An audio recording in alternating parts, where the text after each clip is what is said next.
Assalamualaikum warahmatullahi wabarakatuh. Eh, Waalaikumsalam Waalaikumsalam. warahmatullahi wabarakatuh. Waalaikumsalam warahmatullahi wabarakatuh. hari ini, Waalaikumsalam warahmatullahi ya, hari ini ada materi tentang penjadwalan manajemen teknologi informasi sekaligus nanti saya beri eh, kisi-kisi ya tentang proyek eh, manajemen teknologi informasi karena mata kuliah ini itu mata kuliah manajemen ini termasuk dalam mata kuliah capstone project ya. Capstone Project itu mata kuliah yang outputnya berupa luaran ya, luaran berupa suatu project. Misalnya adalah software ya, pembuatan sistem, sistem atau aplikasi, atau misalnya kalau Anda senang ngoprek hardware ya, misalnya untuk microcontroller atau eh, IoT itu boleh. Ya, jadi sifat dari mata kuliah Capstone Project ini adalah dikerjakan secara berkelompok. Nanti kami tentukan satu kelompok maksimal ada 5 orang. Ya, ini nanti kesepakatan Anda atau saya terserah nanti gimana baiknya. Saya yang membuat kelompoknya atau Anda yang memilih. Ini belum kita putuskan ya di awal perkuliahan ini. Silakan nanti kita diskusikan setelah materi ini. Kemudian yang dibuat adalah eh, project sistem informasi atau hardware. Ya, ini boleh terserah keinginan Anda ya. Anda senangnya main di hardware ya sudah. Anda kan juga pernah belajar mengenai microcontroller dan IoT misalnya. Ya, is okay ya. Anda senang belajar pemrograman mobile ya silakan dibuat aplikasi mobilenya. Kemudian senang dengan sistem informasi, bikin sistem informasi perpustakaan misalnya yang bisa membaca eh, QR code supaya pendaftarannya mudah. Kemudian ada e-katalognya misalnya, ada ringkasan-ringkasan bukunya, ada CRUD-nya ya searching dan sebagainya. Nah, itu boleh-boleh saja. Sifatnya ini berkolaborasi ya. Kolaborasi itu artinya proyeknya berbagai disiplin ilmu. Contohnya misal Anda bikin sistem informasi pendaftaran pasien misalnya ya, maka di situ ada database-nya, Anda belajar database, Anda belajar codingnya ya. Kalau berbasis web ya Anda belajar pemrograman webnya. Kalau menggunakan mobile ya Anda mungkin belajar Flutter, kemudian belajar UI UX-nya ya, bagaimana membuat suatu tampilan secara menarik. Kemudian bagaimana mendeploy-nya ya. Mendeploy berarti Anda belajar mengenai DevOps ya. Mendeploy supaya bisa diakses oleh orang yang berkepentingan gitu. Jadi ini komplit ya, komplit, lengkap, kompleks gitu. Tidak seperti halnya tugas kuliah biasa yang biasanya per bab-per bab ya. Misalnya kalau tugas Anda waktu Alpro dulu misalnya ya, semester 2 ya, atau semester 1 kan bikin perulangan. Nah, misalnya gitu doang ya. Atau misalnya di tugas microcontroller dan mikroprosesor bikin program dengan menggunakan sensor A, B, C, dan sebagainya. Artinya hanya sebatas itu saja. Tapi kalau di Capstone Project, maka project yang dibuat itu harus kompleks ya. Ya seperti halnya sistem yang biasa Anda gunakan gitu ya, yang sehari-hari Anda gunakan. Saya kira itu ya pengantarnya dulu ya. Nah, jadi nanti juga harus ada desainnya, ada UI UX-nya, laporannya, analisa dan kebutuhannya ya, tempatnya ada di mana, kemudian ada bentuk barangnya. Artinya bentuk barangnya ini ya hasilnya ya, seperti itu. Nah, itu yang disebut capstone project.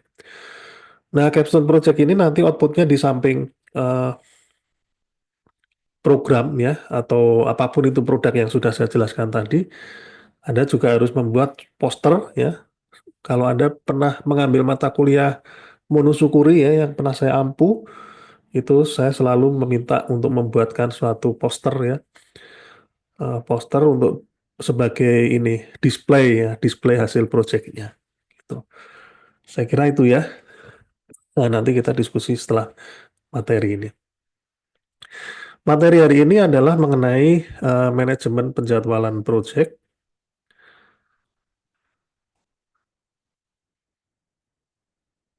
Ini saya share. Mana share-nya nih? Oh, ini slideshow-nya di individual window.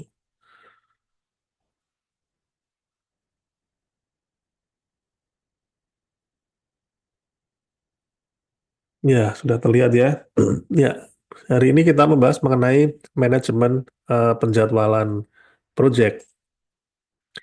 Menurut PMBOK, ya ini di gambar sebelah kiri ini adalah mengenai Project Schedule Management Overview. Ya, ini berbasis pada PMBOK. PMBOK itu singkatan dari Project Management, ya, Book of Knowledge, ya, PMBOK, ya, Project Management Book of Knowledge. Artinya hal-hal yang terkait dengan eh, project, ya, entah itu manajemen SDM-nya, entah itu schedule-nya, ya, entah itu scope-nya, ya, yang kemarin minggu lalu kita juga pernah belajar scope management.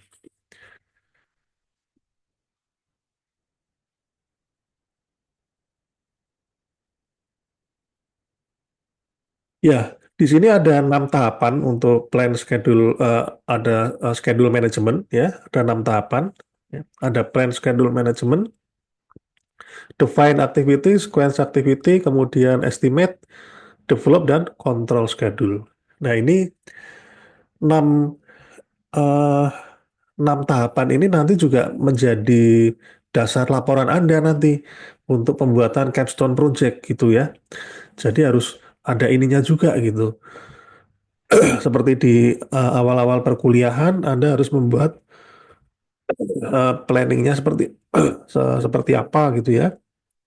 Harus Anda tulis, Anda buatkan ininya ya, apa analisa kebutuhannya, fitur-fiturnya apa saja, kemudian nanti outputnya berupa apa, berupa laporan tentunya kalau masih di tahap awal seperti itu. Sampai dengan control schedule dan sampai dengan nanti bagaimana Anda mendeploy, mendeploy itu mengimplementasikan supaya orang-orang bisa mengakses.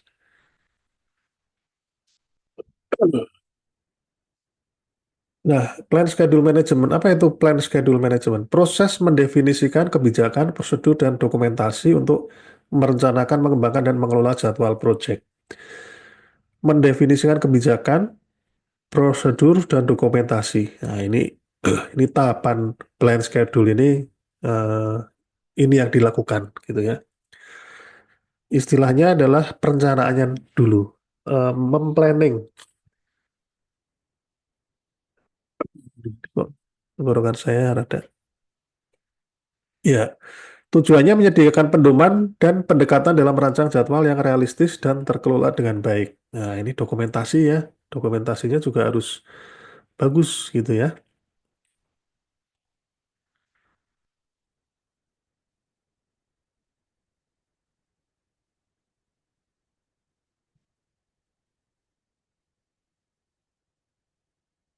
Kemudian tahapan yang lain lagi adalah, oh, bentar ini ya. Nah, ada outputnya. Hasilnya apa ini di dalam plan schedule management ini?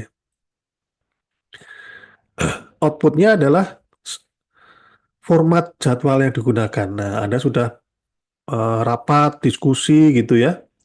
Rapat, diskusi, kemudian mencoret-coret apa yang mau dibuat, kemudian langkah-langkahnya bagaimana gitu ya. Nah, kemudian Anda bikin jadwalnya. Nah, pakai Gantt chart boleh ya. Ini salah satu ya.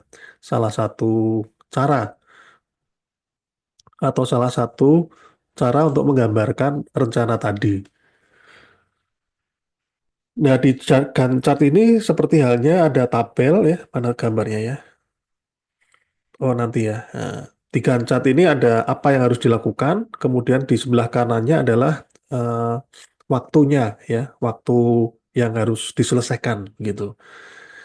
Misalnya di baris yang pertama, misalnya waktunya berdasarkan semesteran atau misalnya per bulan atau per bulan bisa di breakdown menjadi per minggu. Jadi kalau proyek itu selesai dalam waktu Anda rencanakan dalam waktu sebulan, Kok sebulan? Setahun misalnya ya, Anda bikin 12 bulan. Nah, setiap bulannya itu Anda breakdown lagi menjadi minggu. Jadi ada 4 minggu gitu, ada empat kolom lagi di bawahnya bulan. Nah, itu bisa di breakdown lebih dalam. Supaya apa? Supaya lebih akurat ya, tingkat estimasi atau perkiraan akurasinya lebih tinggi. Satuan waktu boleh hari, boleh minggu ya. Kalau misalnya ingin menggambarkan gambaran gedenya dulu aja, misalnya ya mungkin bulanan misalnya ya, bulan satu, bulan dua, pencapaian bulan satu, bulan dua, dan seterusnya. Nah ini banyak dipakai kalau misalnya Anda bikin proposal kegiatan ya, ini anak-anak himpunan mahasiswa atau UKM, atau misalnya mau ngadain kegiatan apa, buat proposal, nah selalu ada biasanya ada Gantt-nya ini.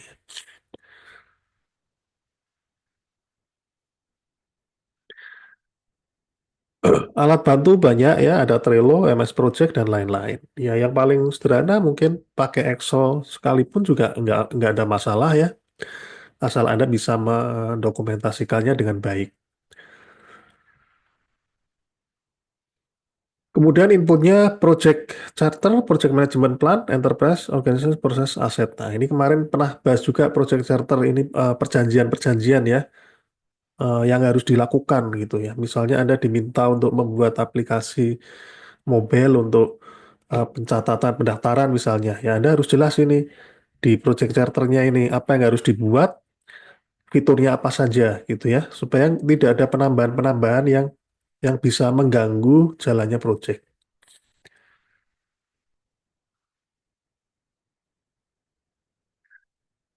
Nah, ini contoh isu yang diatur ya. Siapa yang berwenang, kemudian jadwal pelaporannya, reviewnya bagaimana, eh, menangani penundaan kalau misalnya ada penundaan ya, seperti itu. Kemudian solusinya bagaimana.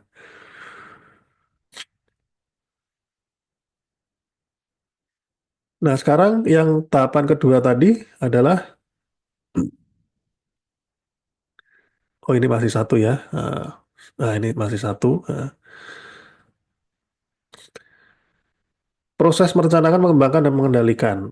Kemudian, mengapa perlunya adanya penjadwalan? Nah, ini menghindari proyeknya agar nggak terlambat. Karena kan molor bisa kehilangan uang kitanya ya, yang buat proyek gitu ya. Misal Anda ingin bikin rumah, sudah direncanakan, sudah Anda hitung, rumahnya selesai dalam waktu 5 bulan, biaya yang diperlukan 300 juta. Tapi ternyata ada keterlambatan proyek, keterlambatan datangnya bahan-bahan misalnya, tegelnya terlambat datang, tegelnya harusnya di bulan ketiga dia sudah bisa dipasang, ternyata ini bulan keempat masih belum datang ya, ya kan terlambat itu ya. Ya, akhirnya apa? Akhirnya proyek keseluruhan bisa berpotensi untuk tertunda penyelesaiannya, selesainya bisa tertunda gitu. Nah, kalau tertunda atau alias tambah lama, berarti kan duitnya yang diperlukan juga tambah banyak gitu ya. Atau misalnya nggak tertunda tapi nambah orang, ya sama aja ya, harus membayarin orang lebih.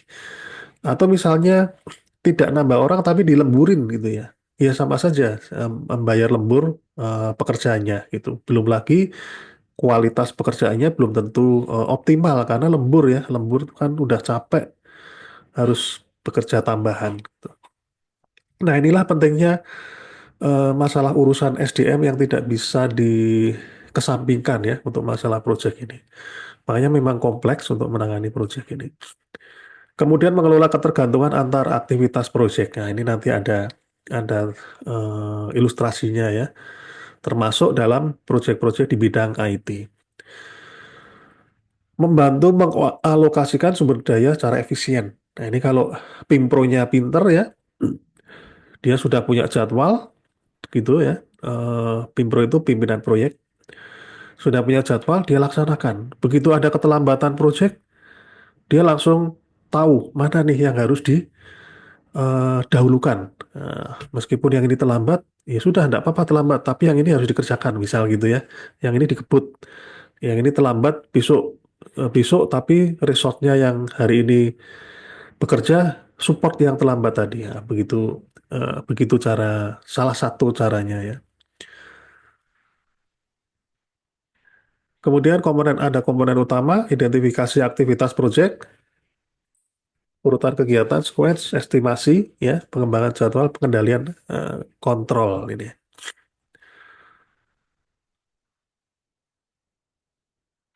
Baik, selanjutnya. Nah, ini contoh output schedule management, ya. Ada Gantt chart, ada network, schedule baseline, timeline project. Ada Microsoft Project, Primavera, Trello, Gantt project, macam-macam. Banyak software yang terkait dengan pembuatan project-project ini.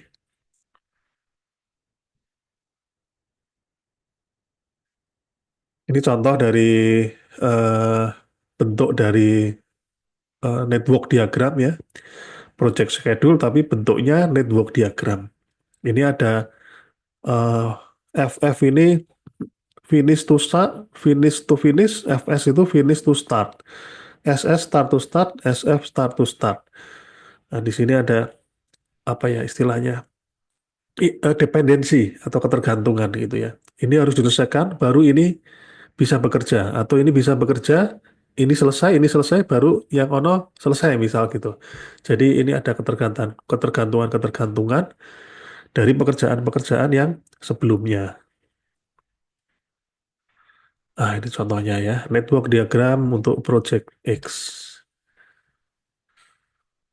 Nah, ini model-model eh, seperti halnya Gantt chart juga ya berbasis gini. Cuma kalau Gantt chart di sini ada time-nya di sini. Di sini pun juga diberi pencatatan boleh ya di sininya.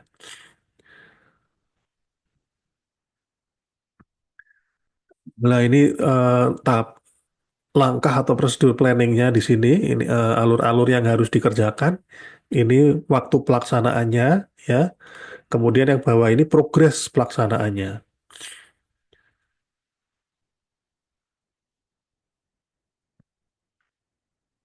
Proses dalam schedule management, secara umum ini ada 6 ya. Plan, define, sequence, estimate, develop, control. Ini ada di gambar di awal slide tadi. Define activities, menentukan aktivitas. Nah, ini saya tuliskan di sini ya, 6.2 biar nggak lupa. Apa itu define activities? Proses menguraikan work package dalam BPS menjadi aktivitas yang lebih kecil dan terukur. Nah, ini di bawah ada ininya. Apa itu work breakdown structure? Jadi ada project besar, kemudian dipecah menjadi komponen-komponen yang lebih kecil agar lebih mudah dikelola. Nah, suatu misal ada mau bikin capstone project mengenai apa contohnya? Sistem persewaan eh, dapur misalnya ya, untuk konten kreator di bidang food gitu ya atau makanan misalnya. Oh, di situ berbasis web, kemudian eh, orang bisa berinteraksi ya. Berinteraksi itu artinya bisa memberikan komentar, bisa pesen ruangnya kitchen maksud saya ya, ruang dapurnya, kemudian bisa tanya harga, oh berarti ada chatnya, kemudian bisa booking, oh berarti ada proses bookingnya ya. Kemudian bisa melihat lognya. Nah, gambaran besarnya adalah pekerjaan besarnya adalah Anda membuat suatu sistem persewaan dapur misalnya untuk konten kreator di bidang makanan misalnya, daripada orang punya dapur di rumah masing-masing, menyediakan kamera, kemudian menyediakan tool-tool untuk mengkonten gitu ya, ada mic, kemudian ada kamera, ada klip dan sebagainya. Anda menyewakan segala peralatan tadi. Nah, Anda bikin website untuk menyewakan tadi. Nah, Anda misalnya punya 5 room ya, 5 ruang dapur gitu. Nah, Anda bikin supaya webnya itu bisa diakses, kemudian bisa dipesan berapa durasinya, duitnya berapa, kemudian laporannya berupa apa. Nah, itu adalah gambaran besarnya.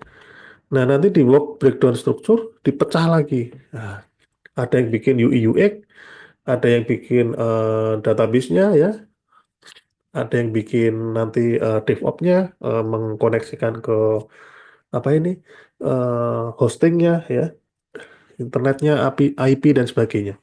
Seperti itu. Nah, itu tentu dibagi-bagi. Tentu orangnya nggak sama ya. Kasihan juga kalau harus bikin front end, kemudian ada back end, kemudian ada yang bikin apa ini, database-nya, API-nya dan sebagainya gitu. Nah, itu dibagi-bagi. Ini siapa mengerjakan apa, sampai kapan ya. Kemudian kalau ini pekerjaan selesai, di delivery ke temannya ke siapa gitu. Seperti itu. Jadi itu WBS. Termasuk jadwal, biaya, dan sumber daya yang dibutuhkan. Jadi ini breakdown-nya sangat detail ya. Kemudian output-nya daftar aktivitas proyek, atribut aktivasi, durasi sumber daya, milestone list. Ya. Tekniknya dekomposisi. Nah, ini yang barusan saya ceritakan adalah decomposition. Ya. Dari yang gede dipecah-pecah jadi yang kecil dengan adanya yang bertanggung jawab, termasuk biaya. Ada expert judgment. Nah, silakan Anda cari tahu nih, apa ini rolling wave planning, apa ini expert judgment. Kemudian sequence activity. Nah, ini eh, tahapan ketiga dari schedule management, menentukan urutan logis antar aktivitas berdasarkan hubungan ketergantungan. Jadi ada finish to start, FS, start to start atau SS, finish to finish ya. Kemudian start to finish atau jarang digunakan. Finish to start itu artinya aktivitas A selesai sebelum B mulai. Start to start berarti A dan B mulai bersamaan. Finish to finish A dan B harus selesai bersamaan. Start to finish jarang digunakan. Nah, ini Anda harus menentukan juga ini. Aktivitas mana yang finish FS, mana yang SS, mana yang FF, dan mana yang SF. Itu. Kalau analisa kebutuhan, itu termasuk mana? Biasanya belum didefinisikan ya, dependensinya ya. Karena itu ujungnya, ujung memulai eh, project itu ada di analisis kebutuhan. Maka ya harus selesai mau nggak mau ya. Kemudian antara kalau sudah selesai dibuat apa nih? Misal dibuat eh, front end salah satunya UI UX misalnya. UI UX bisa berjalan bersama-sama bersamaan dengan perancangan database. Tapi coding harus dilakukan setelah ada database selesai ya kan gitu ya.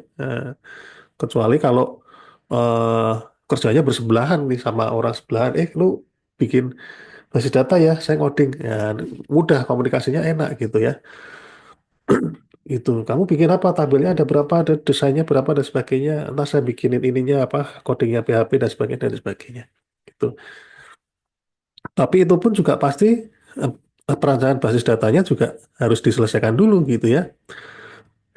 Atau misalnya satu orang yang sama bikin database juga bisa, si X bikin database, si sambil juga coding. Nah, ini eh, rancang basis data selesai, coding juga langsung bisa ditulis. Tapi kan urutannya tetap aja harus dirancang dulu basis datanya. Kemudian UI UX, nah ini rada terpisah gitu ya. Tapi ini nanti bisa digabungkan kalau sudah selesai semua gitu. Artinya itu bisa dilakukan secara eh, bersamaan. Nah, kalau yang basis data dan ngoding tadi, yang perancangan basis data dulu biasanya ya, yang ini. Kecuali kalau codingnya bikin sudah dalam bentuk dipikirkan secara kerangka, tapi itu kan baru kerangka ya, belum aktivitas.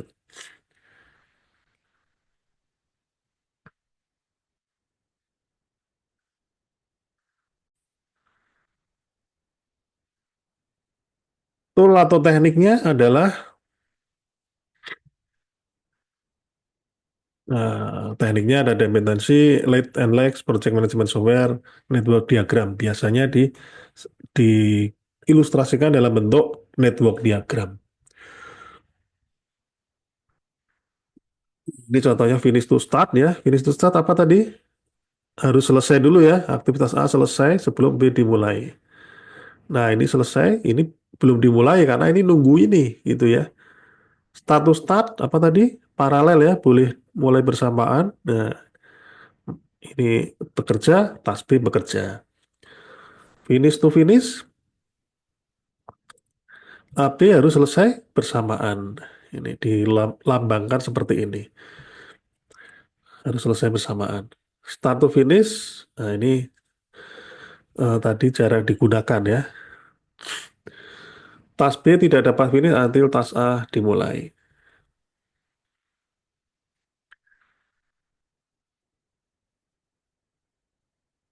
Kemudian yang keempat adalah estimasi, durasi estimasi. Memperkirakan durasinya ya, jadwalnya atau lamanya ya, lama waktu yang kerja yang diperlukan. Ini memberikan dasar realistis bagi penyusun jadwal proyek. Jadi suatu misal Anda katakanlah membangun rumah gitu ya, ada kontraktor ditanya, Pak saya mau bangun rumah ukurannya sekitar kalau rumah zaman sekarang rata-rata kan 7 kali 10 lah ya. 7 kali 10 meter persegi berarti 70 meter persegi. Kira-kira berapa lama waktunya gitu ya. Kontraktornya bilang, oh 1 tahun Pak. Wah, kelamaan. Pasti ditinggal ini kontraktor kayak gini ya. Kecuali kalau eh, tingkat 5 misalnya ya 1 tahun. Tapi yang saya pinginkan adalah rumah yang biasa saja. Ya, rumah yang maksimal lantai 2 lah gitu. Oh 1 bulan Pak, bisa. Wah, ini nggak realistis juga ya. Ini kontraktor ini juga pasti ditinggalkan juga karena kliennya nggak percaya gitu. Beda cerita kalau kontraktornya bilang, oh ini kira-kira sekitar 5 bulan. Kalau Bapak pingin membuat rumah dengan ukuran tersebut, dengan ruang-ruangnya ini, kemudian 2 lantai. Nah, 5 bulan kenapa? Karena ini ya, dia jabarkan itu. 1 bulan pertama pengurukan misalnya, sama bangun pondasi. Bulan kedua dinding ya, sama ngecor dak di atas gitu. Bulan ketiga misalnya ngatepin gitu ya. Ngatepin sambil ngecat-ngecat dinding yang sudah selesai. Nah, ini yang status start tadi ya. Jadi di kontraktor pun juga kontraktor sipil pun juga ada yang start to start. Jadi sambil eh, apa ini benerin kamar mandinya, kemudian bangun dapurnya, tapi asal dinding sudah bagus ya, dihalusin, ada yang ngecat juga ini. Nah, karena kenapa? Karena ini eh, tidak saling mempengaruhi gitu ya. Nah, dia memanfaatkan waktu semaksimal mungkin gitu. Dan tukangnya juga optimal dimanfaatkan gitu ya. Yang bisa ngecat ya udah langsung suruh ngecat. Nah, bulan keempat bikin pagar misalnya. Bulan kelima finishing, finishing, tegel dan sebagainya, keramik. Kemudian ngecat yang kecil-kecil ya. Selesai. Nah, ini kalau jawaban kontraktor seperti ini ya berarti ini cukup terpercaya ya, klien bisa percaya. Jadi realistis gitu ya. Realistis yang didukung oleh perencanaan tadi.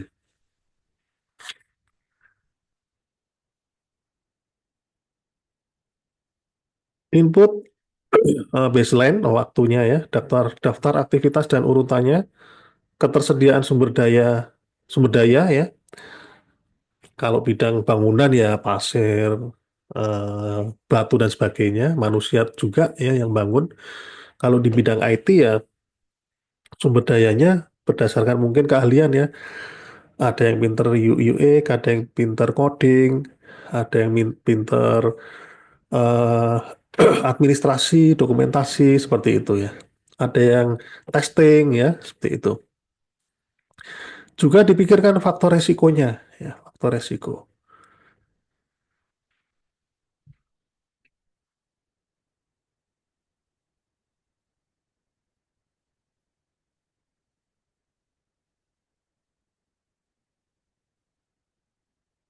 Nah, kemudian tahapan yang kelima, develop schedule. Proses menganalisis urutan aktivitas, durasi, dan sumber daya untuk menghasilkan baseline jadwal. Ya, menentukan critical path, ini aktivitasnya di tahapan ini, develop schedule, mengidentifikasikan float, kelonggaran waktu, mengatur resource leveling, kebutuhan sumber daya, ya, ini ditempatkan kemana, mengerjakan apa, dan sebagainya. Kemudian schedule compression jika perlu. Nah, seperti ini kira-kira ininya, eh, ilustrasinya ya.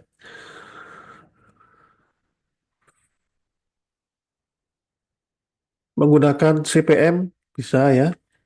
Kemudian ada crashing, fast tracking, schedule compression. Ini kalau misalnya ada sesuatu hal ya yang apa itu mendadak gitu ya, yang di luar perkiraan gitu ya.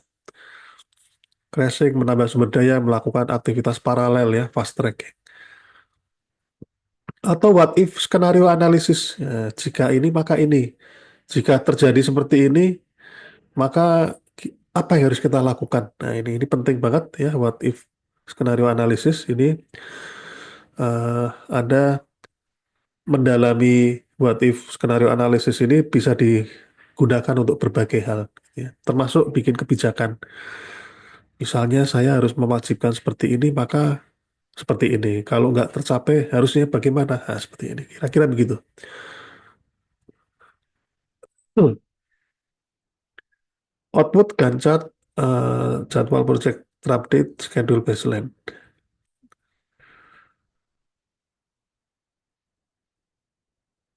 Nah, ini what if skenario analisis. Proses simulasi berbagai kemungkinan hasil dengan mengubah input variabel dalam model melihat bagaimana perubahannya akan mempengaruhi output.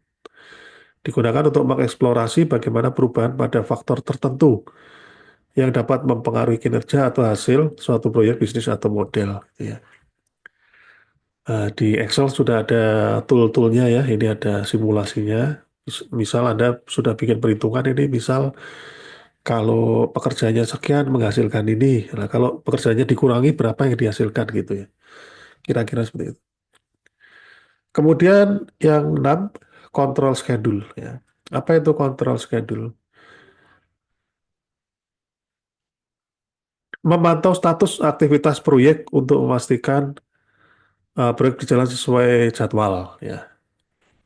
Mengetahui deviasi dari baseline. Deviasi itu simpangan. Simpangan itu apa ya? Simpangan itu eh, meleset ya. Meleset apa enggak dari jadwal semula. Misal Anda bikin rumah misalnya harusnya 3 bulan, ini kok praktek di lapangan kok jadi 3,5. Nah, kenapa? Nah, harus dicari tahu. Ini di kontrol schedule ya. Mengambil tindakan korektif dan preventif. Preventif itu pencegahan, gimana supaya tidak terjadi deviasi atau penyimpangan, atau korektif. Bila terjadi penyimpangan, meleset dari jadwal semula misalnya, atau meleset dari target, misalnya harus bikin eh, form laporan diambil dari tabel X. Ya, misal dari 3 bulan kok jadi 3,5 misalnya ya. Nah, kenapa ini? Nah, ini harus dikorektif. Nah, karena sudah kejadian ya. Kejadian ini korektif ya biasanya. Kalau preventif, gimana caranya supaya tidak terjadi penyimpangan? Ya, kalaupun misalnya ada ya masih bisa ditoleransi lah. Pleset-pleset dikit nggak masalah gitu ya. Kemudian tujuan yang lain adalah memastikan jadwal proyek tetap relevan dan realistis.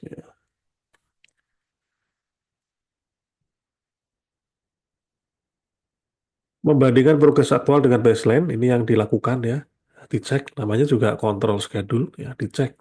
Update jadwal berdasarkan perubahan. Apabila ada perubahan, maka segera harus diupdate. Supaya apa? Pekerjaan-pekerjaan berikutnya tidak tertunda juga gitu ya. mengelola perubahan menggunakan change control system. Alat dan teknik salah satunya on value management atau EVM, schedule forecasting, softwarenya ada MS Project, ada Primavera gitu ya. Nah ini EVM mengukur mengendalikan biaya jadwal dan kemajuan proyek secara terpadu. Nah, jadi dibandingkan dengan yang sebelumnya, dicek gitu. Supaya kalau misalnya ada kebutuhan di luar biaya misalnya masih bisa dikontrol, bisa dimonitor gitu ya. Gitu. Jadi perencanaan itu bukan perencanaan yang mati, artinya nggak dinamis gitu ya, tapi juga mengakomodasi eh, hal-hal yang terkait dengan adanya perubahan. Ya. Nah, kalau sudah di lapangan itu kita sudah tidak bisa memprediksi apa yang terjadi, tetapi kita bisa mengontrol gitu ya, sesuai dengan planning gitu. Jadi nggak bisa eh, kaku-kakuan di ini. Yang penting aturannya ada, planningnya ada, ya sudah diikutin. Nah, kalau misalnya melenceng dikit, ya selama masih bisa ditoleransi, ya oke, okay. Masalah.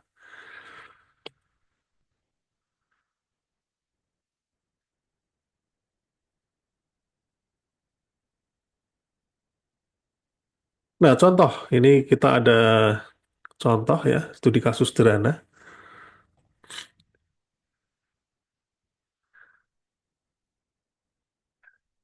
Proyeknya adalah pengembangan aplikasi mobile. Ya, apalah itu ya, pokoknya aplikasi mobile tertentu gitu ya. Berarti membuat suatu sistem berbasis mobile, misalnya game ya, game untuk anak-anak, buatlah langkah-langkah schedule manajemennya. Bikin WBS, isinya analisa kebutuhan, desain UI, backend testing dan deployment. Buat WPS ya, apa tadi? Work breakdown ya, di breakdown. Aplikasi mobile ini di breakdown menjadi yang lebih detail, analisa kebutuhan ya, desain UI, backend testing, deployment. Kemudian aktivitasnya. Nah, ini di aktivitas ini apa? Aktivitas ini apa? Aktivitas backend apa? Testing apa? Deployment apa? Dan sebagainya. Deployment berarti DevOps naruh di hosting, pakai hostingnya dipilih yang apa, yang gratis kah, yang murah, kenapa pertimbangannya apa gitu ya. Ini harus eh, dirinci. Desain UI ini misalnya ya ada wireframe prototyping, harus ada tahapan persona misalnya untuk apa gitu ya. Ada yang pernah ambil mata kuliah IMK.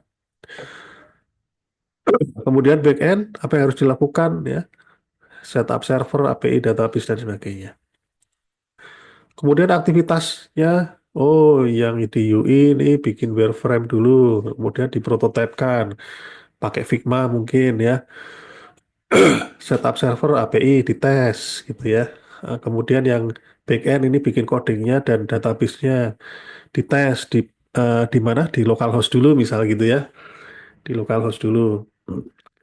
Kemudian eh, apa ini? Yang di codingnya di mobile misalnya Flutter-nya jalan apa enggak? Oh udah jalan, oke ya gitu ya kira-kira.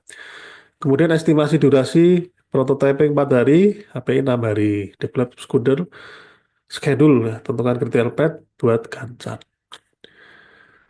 Nah ini kira-kira ini yang dilakukan ketika Anda melakukan pengembangan aplikasi mobile. Ini gambaran besarnya ya. Kalau yang lebih detail ya nanti ada pencatatannya, ada project charternya ya, apa yang harus dilakukan, eh, pencatatan desain ininya ya, seperti itu. Itu di laporan-laporan tuh, di laporan harus ada. Nah, apa yang terjadi jika back-end coding terlambat 3 hari? Wah, back-end coding ini terlambat 3 hari nih. Apa yang terjadi nih? Kira-kira apa yang harus dilakukan untuk mempercepat delivery?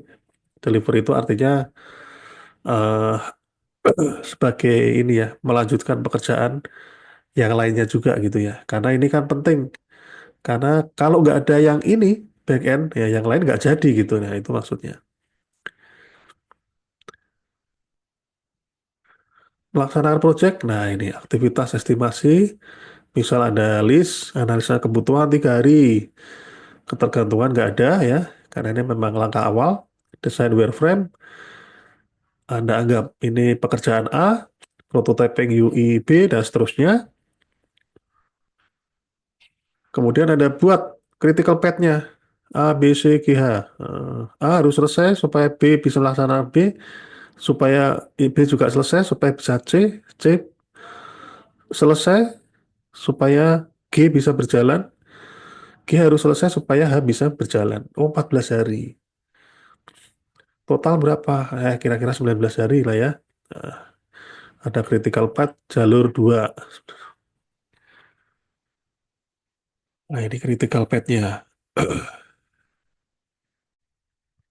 Aktivitas E berada di critical path sehingga keterlambatan akan menunda proses proyek secara keseluruhan. Pembuat API. Kalau ini nggak jadi, yang lain belum selesai. Gitu ya kira-kira ya. Critical path-nya. Jadi dari aktivitas ini, mana ini yang menjadi aktivitas kunci atau critical path-nya gitu. Anda harus lihat dulu. Nah, ini orang nanti kalau sudah ditahu mana yang critical path-nya, yang bagian eh, manajemen SDM harus tahu ini, oh orang ini yang di sini harus ditaruh orang yang benar-benar paham misalnya gitu ya, seperti itu karena dia kuncinya ada di situ. Nah, durasi proyek menjadi 22 hari. Kalau ada terlambat 3 hari tadi ya. Nah, crashing, nah nanti solusinya ya, ada crashing, fast tracking, penyusunan jadwal ya. Tambah satu programmer backend untuk mempercepat pembuatan. Biaya naik buat bayarin satu orang ini. Tapi kan balik lagi 19 hari gitu ya. Atau fast tracking, mulai integrasi database sebelum API selesai sepenuhnya jika memungkinkan. Nah, selama kalau misalnya nggak perlu API, nggak pakai API bisa jalan, nah coba dicoba misal gitu ya. Atau penyesuaian jadwal, nah, komunikasikan ulang tenggat ke stakeholder. Stakeholder itu yang meminta dibuatkan project tadi. Jika tidak memungkinkan percepatan, wah nggak bisa ternyata cari programmer susah banget gitu ya. Ya sudah, bilang ke stakeholder, Pak, minta tambahan waktu 2 hari, misal. Pelajaran apa yang bisa diambil? Aktivitas pada critical path harus diawasi ketat. Jadi penjadwalan tidak hanya soal teknis, tapi juga komunikasi dan manajemen resiko. Gunakan tool visual, Gantt chart, dan sebagainya. Nah, maka di dalam pengembangan software pun juga ada tool-tool untuk mendukung hal-hal yang terkait dengan manajemen. Contohnya Scrum ya. Scrum tuh ada yang namanya manajernya, ada yang owner, ada yang eh, jadi si A si B dan sebagainya. Dan Pimpronya itu nggak mesti harus ahli IT. Nah, ada juga ya yang Pimpro pakai tool Scrum itu ahli psikologi karena dia harus ini mengakomodasi atau menjaga ya mood dari para programmer yang bekerja tadi. Nah, seperti itu. Dan di Scrum pun juga ada tool-toolnya misalnya apa itu eh, back, backlog ya. Kemudian ada aktivitas-aktivitasnya rapat harian ya, eh, rapat singkat dan sebagainya seperti itu. Nah itu dalam rangka untuk eh, menjalankan proyek teknologi informasi dengan baik. Nah tugas ini buat latihan ya. Nah, ini silakan dicoret-coret ya, pakai kertas, tulis tangan, nanti di-upload di halaman komentar di add link ya, link Google Drive-nya silakan ditaruh di situ biar saya bisa lihat. Membuat website e-commerce untuk UMKM. Nah, bikin web e-commerce waktunya 25 hari kerja, ada tampilan, ada backend, integrasi sistem, pembayaran, dan pelatihan admin. Pelatihan admin ini eh, non softwarenya ya, maksudnya bukan bukan tutorial yang ada di websitenya enggak, tapi ada aktivitas pelatihan setelah Anda bikin gitu ya. Anda melatih admin di Anda melatih staf toko untuk dijadikan admin web e-commerce ini tadi. Nah, gitu ya. Jadi bukan melekat di software-nya tidak. Ya, masukkan ini di jadwal aktivitasnya. Selesaikan dengan cara di atas, kemudian Anda buatlah skenario kalau misalnya terlambat atau misalnya ada bahkan malah stakeholdernya yang nggak mau misalnya, Pak, jadwalnya pelatihan nih, sebentar lagi sibuk misalnya. Nah, ini Anda harus gimana gitu ya, seperti itu. Nah, silakan nanti dicoret-coret di kertas kah, di mana, diupload, taruh di kolom komentar di pertemuan hari ini. Baik, ada pertanyaan? Kalau tidak ada pertanyaan, saya memberikan clue mengenai capstone project-nya. Ini saya stop share dulu. Ini udah direkam ya. Udah direkam. Capstone project-nya atau project-nya satu kelompok maksimal 5 orang. Jadi kalau semuanya 5, ada satu kelompok yang 4 orang. Karena jumlah mahasiswanya 29, gitu ya. Jadi ada yang 4 orang. Kemudian project-nya berupa project-project di bidang IT. Eh, ada studi kasusnya, ya. Artinya memang kebutuhan yang diperlukan oleh di masyarakat. Kemudian Anda tuliskan sesuai dengan kaidah-kaidah project management dari pertemuan yang pertama sampai dengan hari ini, itu ya. Untuk tahap awal ini di minggu ini, Anda mensetor nama kelompoknya, nama orang-orangnya ya, nama orang-orangnya supaya saya bisa identifikasikan ini kelompok 1, 2, 3 atau kelompok ABC, beserta nama projectnya serta ringkasannya, ringkasan ya, ringkasan ya kira-kira ringkasan eh 5 kalimat atau satu paragraf boleh lah. Artinya ringkasan tuh begini. Judul proyeknya misalnya tadi apa tadi? Kalau dicontoh misalnya membuat web e-commerce untuk UMKM, terutama UMKM di bidang makanan, gorengan, nah, misalnya gitu ya. Kasih ringkasan. Akan dibuat web e-commerce UMKM gorengan berbasis web dan mobile yang akan digunakan oleh para pelaku usaha UMKM. Gitu. Lama pengerjaan kira-kira 2 bulan yang harus dikerjakan ini. Atau fiturnya ini. Nah, itu dulu ya. Nanti kita sambil jalan, sambil kami mengarahkan Anda membuat laporan-laporan yang terkait dengan project management TI. Sampai di sini ada pertanyaan? Baik, Adam, maaf tuh mau nanya Pak. kalau tidak ada pertanyaan, Pak, maaf ya. dulu. Oh, Ini sebentar, nggak dengar ya, sebentar ya. Tak- Ya, silakan. nanti ini tugas kelompoknya itu diimplementasiin apa sekedar laporan dari manajemen proyeknya aja Pak?